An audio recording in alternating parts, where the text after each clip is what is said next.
سوچو، ہم سب دعویٰ کرتے ہیں کہ ہمیں رسول کریم صلی اللہ علیہ وسلم سے بہت محبت ہے، مگر سوال یہ ہے کیا یہ ہماری محبت صحابہ کرام رضوان اللہ تعالی علیہم اجمعین سے بڑھ گئی ہے؟ کیا سیدنا ابو بکر، عمر، عثمان اور علی رضی اللہ تعالی علیہم اجمعین اس خوشی کو منانا بھول گئے تھے؟ کیا تابعین اور تبع تابعین جو خیر القرون ہیں سب محبت سے خالی تھے؟ اور آج ہم ڈھول بجانے والے، سڑکوں پر قوالیاں بجانے والے، سڑکوں پر جلوس نکالنے والے زیادہ عاشق رسول ہیں؟ بھائیوں، اگر یہ دین ہے تو رسول کریم صلی اللہ علیہ وسلم نے کیوں نہ کیا، کیوں نہ بتایا؟ اگر یہ خیر ہے تو صحابہ کرام رضوان اللہ تعالی علیہم اجمعین نے کیوں نہ کیا؟ اگر یہ ضروری تھا تو ائمہ مجتہدین نے کیوں نہ کیا؟ کیوں اتنی بڑی بات کو ہم لوگوں سے چھپا کر کے رکھا؟ شرم کرو، ہم آج ایسے کام کر رہے ہیں جن کا نہ تو قرآن میں ذکر ہے، نہ حدیث میں، نہ صحابہ کے عمل میں، نہ سلف صالحین کے طرز عمل میں، اور پھر ہم دعویٰ کرتے ہیں عشق رسول کا۔ تو آئیے آج ہم ان باتوں پر تھوڑی چرچا کریں گے تاکہ لوگوں کو حقیقت معلوم ہو۔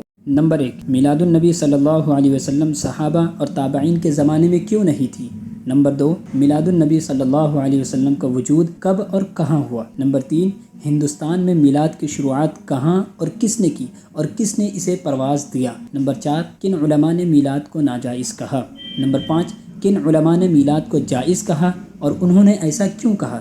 نمبر 6، نبی صلی اللہ علیہ وسلم نے اپنی ولادت کی خوشی کس طرح منائی؟ نمبر 7، آج کے جلوس اور موجودہ رسم و رواج کی حقیقت؟ نمبر 8، خلاصہ اور آخری پیغام۔ تو چلیے آج کی اس ویڈیو میں ہم اسٹیپ بائی اسٹیپ ایک ایک بات کو سمجھنے کی کوشش کریں گے انشاءاللہ۔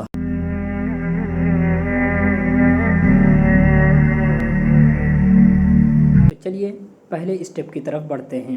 میلاد النبی صلی اللہ علیہ وسلم صحابہ اور تابعین کے زمانے میں کیوں نہیں تھی؟ ناظرین، جب آپ حدیثوں کے پنے پلٹیں گے تو آپ کو پتہ چلے گا کہ نبی کریم صلی اللہ علیہ وسلم کی زندگی میں میلاد کا کوئی ذکر نہیں، نہ صحابہ کے دور میں اور نہ تابعین کے زمانے میں اور نہ سلف صالحین کے زمانے میں۔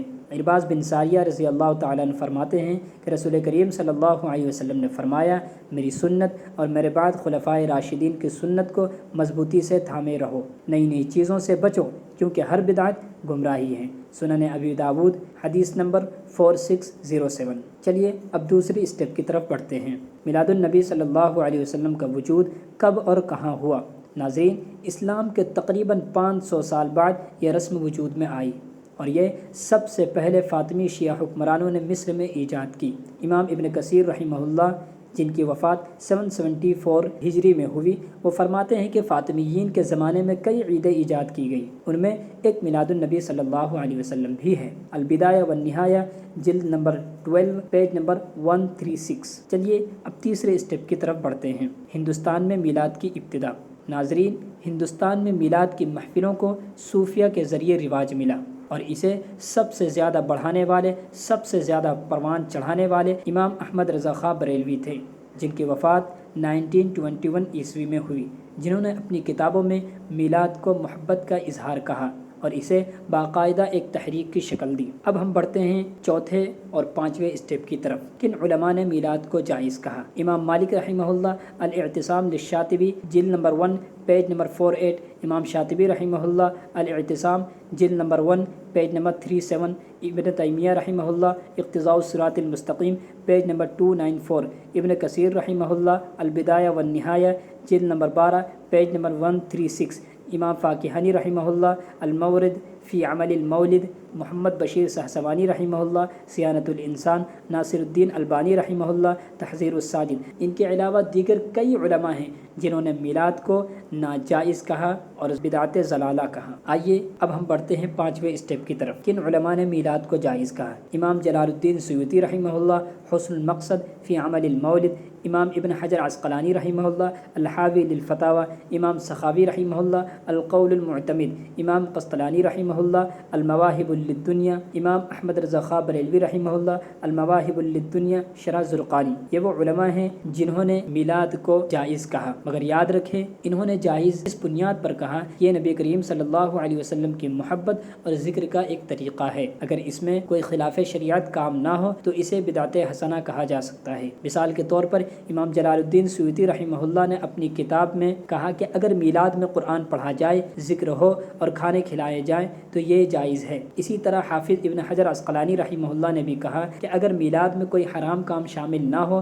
تو یہ بدعت حسنہ کے زمرے میں آ سکتا ہے۔ تو چلیے اب ہم بڑھتے ہیں چھٹے اسٹیپ کی طرف۔ نبی کریم صلی اللہ علیہ وسلم نے اپنی ولادت کی خوشی کس طرح منائی؟ ابو قتادہ انصاری رضی اللہ تعالیٰ عنہ فرماتے ہیں کہ رسول کریم صلی اللہ علیہ وسلم سے پیر کے روزے کے بارے میں پوچھا گیا تو آپ صلی اللہ علیہ وسلم نے فرمایا یہ وہ دن ہے جس دن میری ولادت ہوئی اور اسی دن مجھ پر وحی نازل کی گئی، اس لیے میں پیر کے دن روزہ رکھتا ہوں۔ صحیح مسلم حدیث نمبر 1162۔ اس حدیث سے معلوم ہوا کہ آپ صلی اللہ علیہ وسلم ولادت کی خوشی میں صرف روزہ رکھتے تھے۔ آئیے اب ہم بڑھتے ہیں 7ویں اسٹیپ کی طرف، آج کے جلوس اور رسم و رواج کی حقیقت۔ بھائیوں، آج کے میلاد میں کیا ہوتا ہے ہم سب کو پتہ ہے۔ ڈھول تاشے، شور شرابہ، سڑکوں پر جلوس، ٹریفک جام، عورتوں کی بے پردگی، عورت اور مرد کا ملاپ، فضول خرچی اور بدعتوں کا انبار۔ کیا یہ نبی صلی اللہ علیہ وسلم کی محبت ہے؟ کیا یہ وہی محبت ہے جو صحابہ کرام رضوان اللہ تعالی علیہم اجمعین کے دل میں تھی؟ نہیں،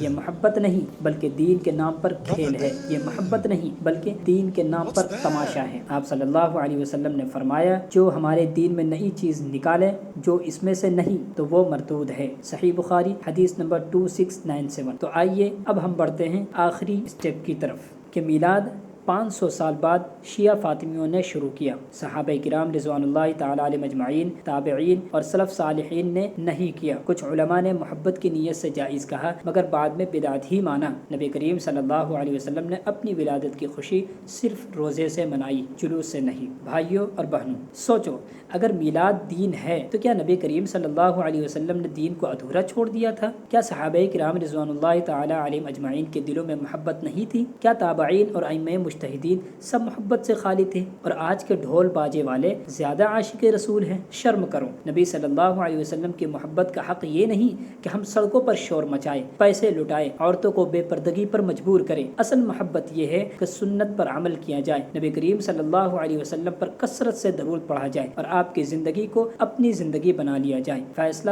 اب آپ کے ہاتھ میں ہے، سنت یا بدعت۔ اگر واقعی نبی کریم صلی اللہ علیہ وسلم سے محبت ہے تو بدعت چھوڑ کر سنت اپناؤ۔ ناظرین، یہ پیغام میرا ذاتی فائدہ نہیں، یہ ہمارا دین ہے۔ آپ کا ایک لائک اور ایک سبسکرائب میری ویڈیو کے لیے نہیں بلکہ اسی سنت رسول کریم صلی اللہ علیہ وسلم کے پیغام کو آگے بڑھانے کے لیے ہے۔ شرم اور محبت دونوں آپ کو مجبور کریں کہ آپ اسے دوسروں تک پہنچائیں۔ چلو مل کر عہد کرتے ہیں، بدعت کو چھوڑیں گے اور سنت رسول کو زندہ کریں گے انشاءاللہ۔ السلام علیکم ورحمۃ اللہ وبرکاتہ۔